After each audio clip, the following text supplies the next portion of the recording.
Salam sahabat terkasih, hari ini kita akan membahas tentang manfaat konseling pranikah.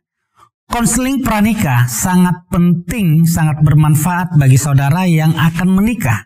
Karena di dalam konseling pernikahan itu akan mempersiapkan saudara sedemikian rupa untuk memasuki pernikahan yang bahagia ke depan. Karena pernikahan itu adalah perjalanan seumur hidup, jadi harus dipersiapkan dengan matang dan harus mendapatkan pasangan yang tepat. Karena kalau salah dan tidak dipersiapkan dengan matang, maka akan menderita seumur hidup. Tapi jika benar memilih pasangan dan dipersiapkan dengan benar, maka akan bahagia seumur hidup. Oleh sebab itu, ikuti selalu program manfaat konseling pranikah. Kali ini tema kita berbicara tentang menjadi satu tubuh.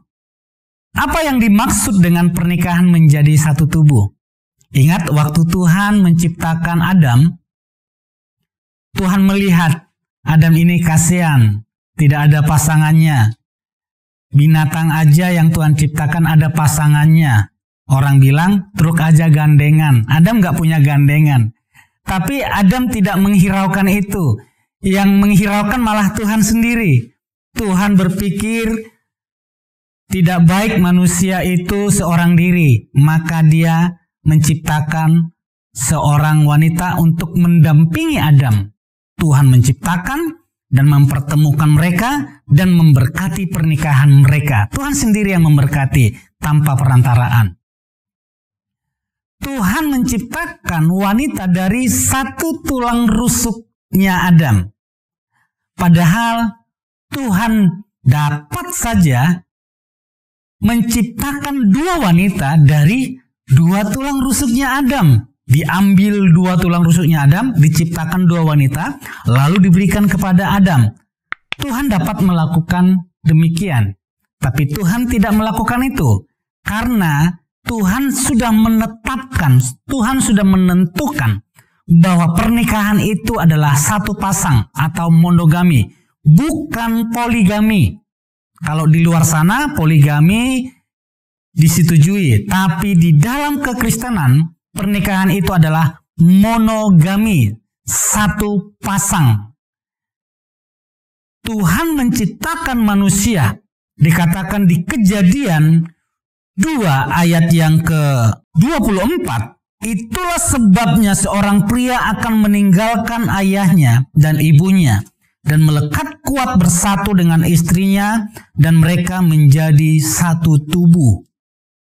Melekat kuat dengan istrinya, dan mereka menjadi satu tubuh. Bahkan firman Tuhan ini, Yesus ambil dan Yesus pertegas kembali di Injil Markus 10, ayat yang ke-7. Karena itu seorang pria akan meninggalkan ayah dan ibunya, lalu bersatu dengan istrinya, dan keduanya menjadi satu tubuh. Sehingga mereka bukan lagi dua, melainkan satu tubuh. Di ayat yang ke-8, menjadi satu tubuh, dua kali ditekankan Tuhan Yesus. Jadi pernikahan itu adalah menjadi satu tubuh, bukan satu karakter, bukan satu sifat. Kalau saudara masih memiliki prinsip bahwa pernikahan itu untuk mempersatukan karakter, untuk mempersatukan sifat, sampai akhir hidup kita, pernikahan itu tidak akan bahagia, akan terus saling menuntut. Istri menuntut suaminya seperti kemauan si istri. Suami menuntut si istri seperti kemauan suami. Kalau di dalam saling tuntut menuntut, mana ada kebahagiaan di sana? Karena pada dasarnya prinsipnya sudah salah. Menjadikan pernikahan itu menjadi satu karakter, satu sifat. Itu bukan prinsip firman Tuhan. Itu bukan prinsip kitab suci. Itu adalah prinsip manusia. Bahkan walaupun pernikahan itu sudah usia 30 tahun, 40 tahun. tidak dapat dibuat pernikahan itu menjadi satu karakter. Tuhan mau menjadi satu tubuh. Bahkan satu tubuh ini Rasul Paulus bahas di surat Korintus. Dikatakan bahwa kita adalah satu tubuh, tapi memiliki organ tubuh yang banyak dan berbeda-beda. Banyak anggota tubuh. Ada kaki, ada tangan, ada mata, berbeda-beda. Tapi itu adalah satu kesatuan. Saling melengkapi, saling menyempurnakan. Tidak boleh mulut berkata. Organ tubuh atau anggota tubuh yang benar itu adalah mulut. Bukan kaki, bukan tangan. Coba kalau mulut tidak ada, bagaimana tubuh itu bisa makan? Mulutnya tutup terus, dijahit, tidak akan ada makanan yang masuk ke tubuh. Lalu tangan berkata, anggota tubuh yang benar adalah tangan. Kalau tangan tidak bekerja, tangan tidak mengambil nasi dan memasukkan ke mulut, bagaimana bisa makan? Dan semuanya saling menuntut, anggota tubuh saling menuntut, menganggap anggota tubuh yang satu paling benar, anggota tubuh yang satu paling bermanfaat.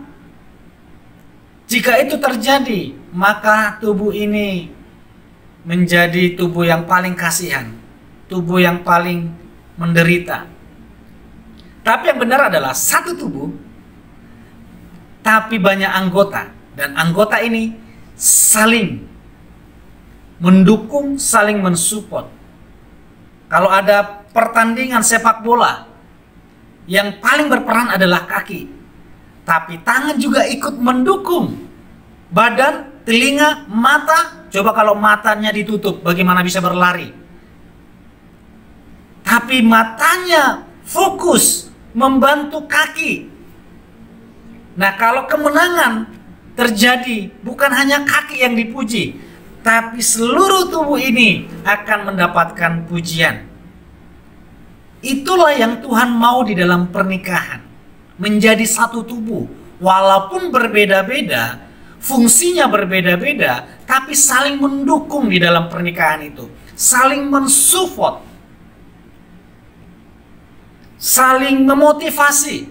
Karena kalau pernikahan itu bahagia dipuji orang, yang dipuji bukan hanya suami atau bukan hanya istri, tetapi seluruh anggota di dalam keluarga itu akan menerima pujian.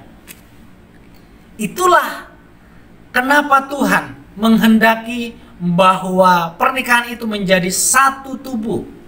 Karena satu tubuh itu berbicara tentang kerjasama, saling mendukung, saling mensupport. Kalau sedang bermain sepak bola atau sedang bermain bola voli, tangan yang bermain, kaki ikut, mata ikut, semua ikut berperan.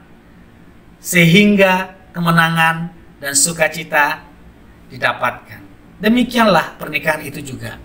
Oleh sebab itu, mulai hari ini, jadikan pernikahanmu itu menjadi satu tubuh. Saling mendukung, saling mensupport. Tangan berperan seperti tangan dengan sempurna. Kaki berperan seperti kaki berperan dengan sempurna. Jangan kaki pingin berperan seperti tangan. Tangan pingin berperan seperti kaki dan sebaliknya.